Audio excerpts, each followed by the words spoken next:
When I grew up, we didn't have a synagogue.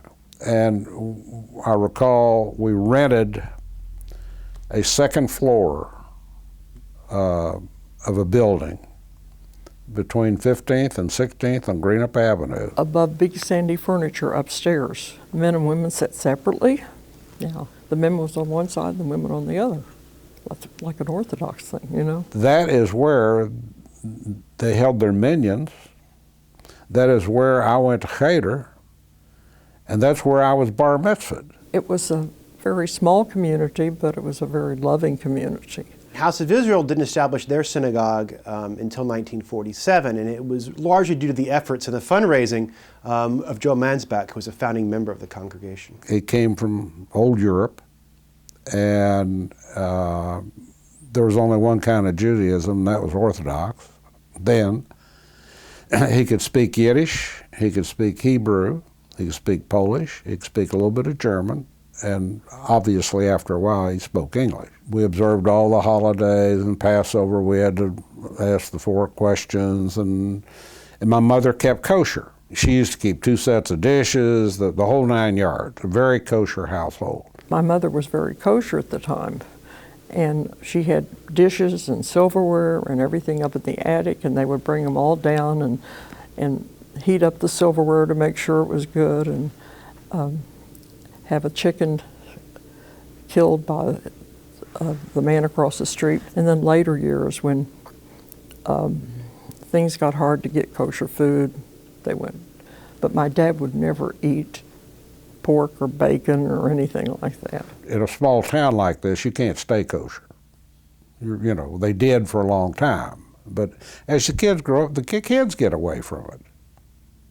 So after so many years, my mother was pretty modern thinking. So she didn't insist on keeping a kosher household. Even though my father wanted her to, it just wasn't practical. So when I was in my, I'm gonna say mid-teens, we no longer kept kosher. Although my mother would never let pork into this house. She'd keep kosher with no pork.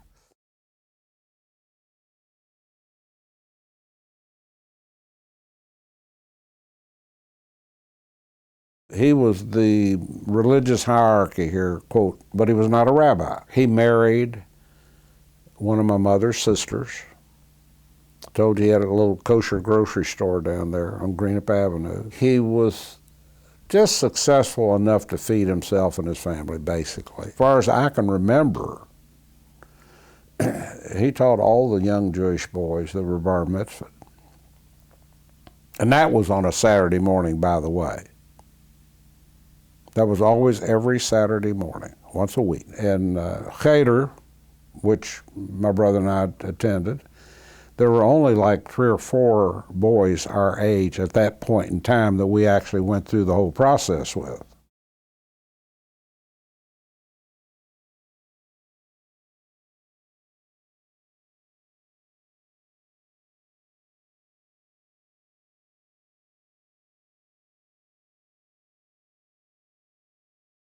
My father felt very strongly we needed a house of worship. So I would say it was about 1942 or 3. He set about to do that. Couldn't raise the money. Most of the Jews here were just able to feed their families, and that's about it. My father at that point was pretty successful. So he literally built it with his money. When I bar mitzvahed, I was up over that building in the 2nd floor. And shortly after that, we had a synagogue. And that's where we went when I was 13. My brother and I, we made the minyan. It was a small little place. We didn't even have a kitchen in the shul. It was just strictly a synagogue, and that was it.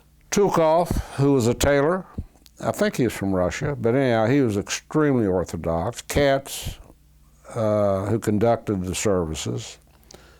A gentleman named Eddie Morse. Eddie was kind of an outcast Jew because he owned a liquor store.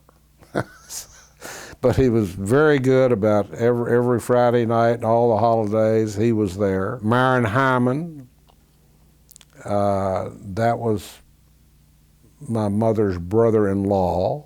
He was there because Joe told him to be there.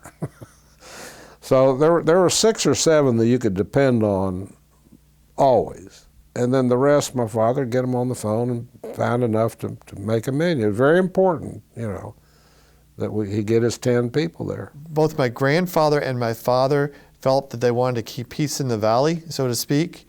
So although they weren't actively involved in the Orthodox congregation, they always contributed. They were members of both congregations.